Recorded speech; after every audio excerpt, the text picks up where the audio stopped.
And wouldn't you know that I got overly excited about an idea and I got ahead of myself.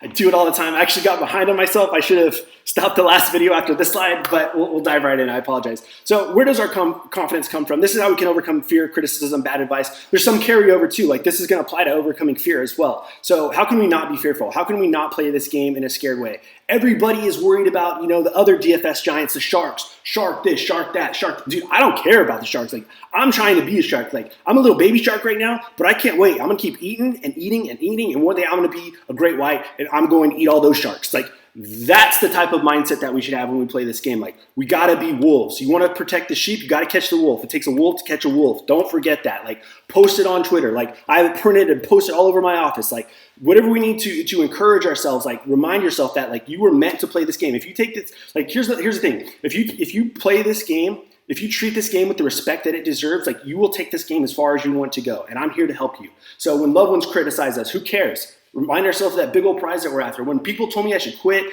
dude, there's no future in this, guess what? I play this full time for a living. My best friend plays this full time for a living. We both quit jobs that we hated to be able to do this. So when they're clapping, it's just like, I don't hear any of that. And who's living now, like I'm so glad that we believed in each other and we pushed each other. And when everybody else was telling us we shouldn't do it, we kept encouraging each other. Like, you need somebody that in your life. If you don't have that, like, come see me. Like, I will encourage you. Like, the whole reason I started this channel is to show you guys that you can do it. 5 years ago, I had $100 in my DraftKings account. Here I am today. 80-hour job that I hated. In September, we're coming up on 2 years where I was able to quit that job. Let's go. We can do this. So how do we overcome fear, bad advice, criticism? Focus on the prize. Recall past victories.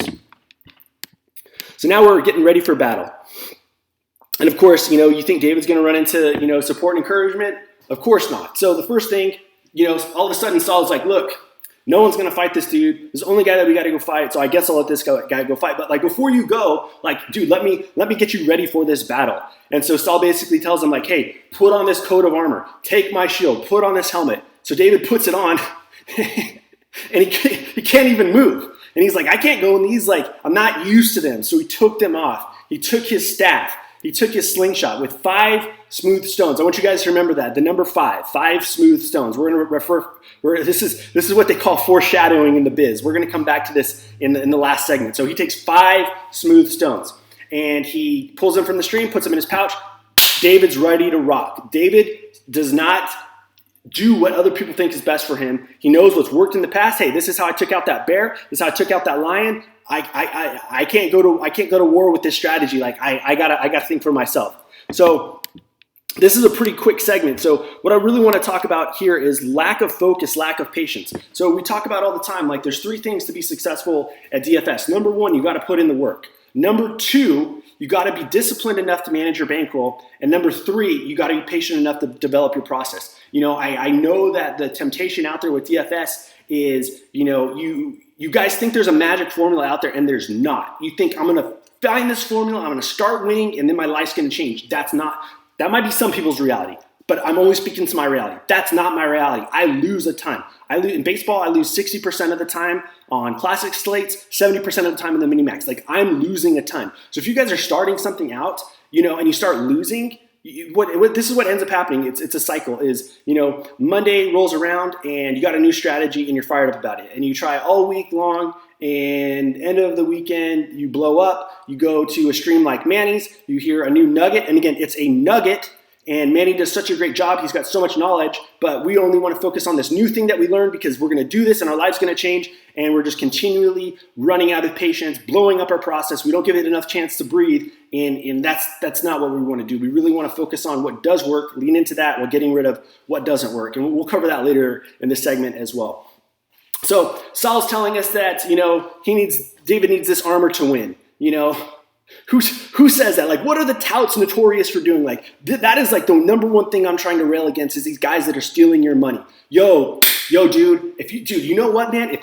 If you were here yesterday, you would have won so much money and your life would change. Like, how often do we hear that from touts? These guys who aren't even, successful players are telling us how to run this game. Like, I was that. Like, I paid like $5,000 is probably like what I invested in lost listening to idiots out there telling me how to play. Like, if you haven't seen these guys like in contests, winning contests, like hello, there should be a pre-qualification for going tout. Like if you want to be a content producer, like you should have to like provide like a 1099 from one of the websites. Like if you get a 1099, that means like you're a winning player. If they can't provide a 1099, if you're going to give anybody your money to join their site, like ask to see their 1099. And when they don't give it to you, you should know why at that point you shouldn't give them your money.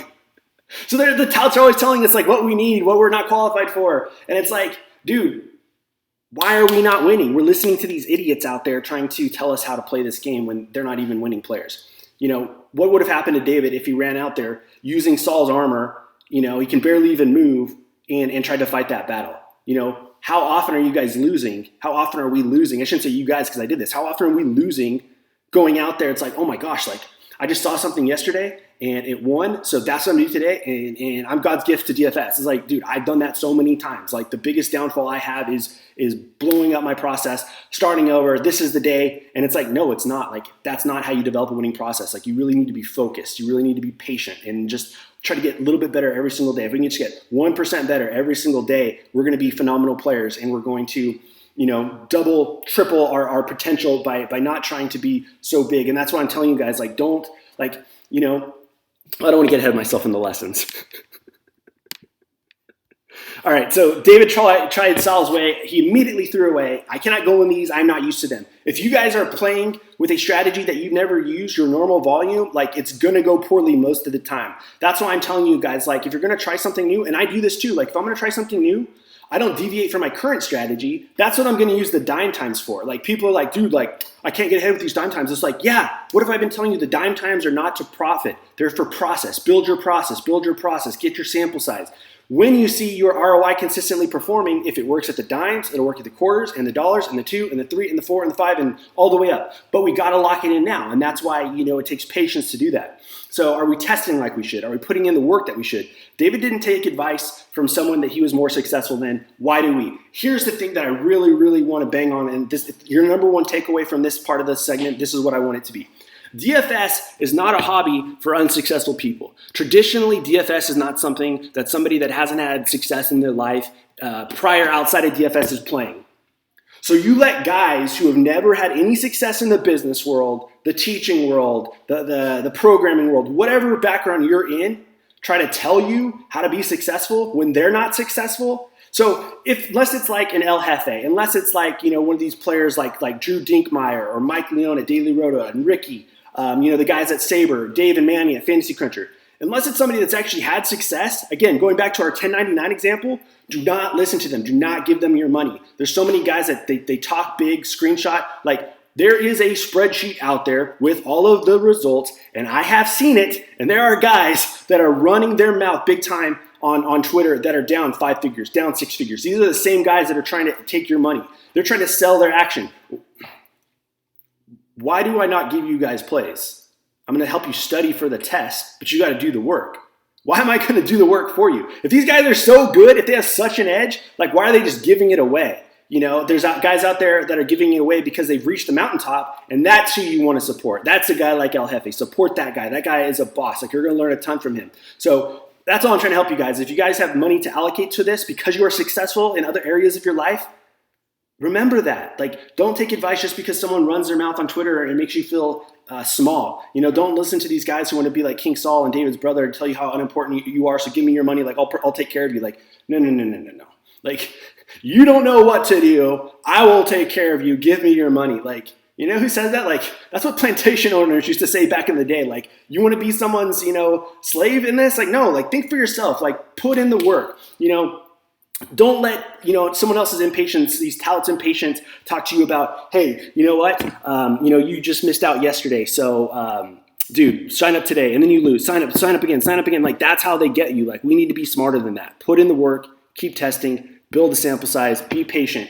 You can't fight Goliath until you've defeated the bear and the lion. Start at the small stakes. Defeat the bear, the dimes. Defeat the lion, the quarters. Now you can start playing in the dollar. Now you can make your way into the mini max. Now you're a scary player to be reckoned with. So I hope this is resonating with you guys. I hope this is helping you guys get out of the pity party bubble. That's very easy for us to get into. I don't know if you guys are in a downswing. It's very easy. Like this is a cycle of downswings. You're either in a downswing, you're about to head into a downswing, or you just came out of a downswing. So this stuff is very important of how to control the negative emotions that can jam us up and make us, the downswings, the fear, the lack of focus, the lack of patience.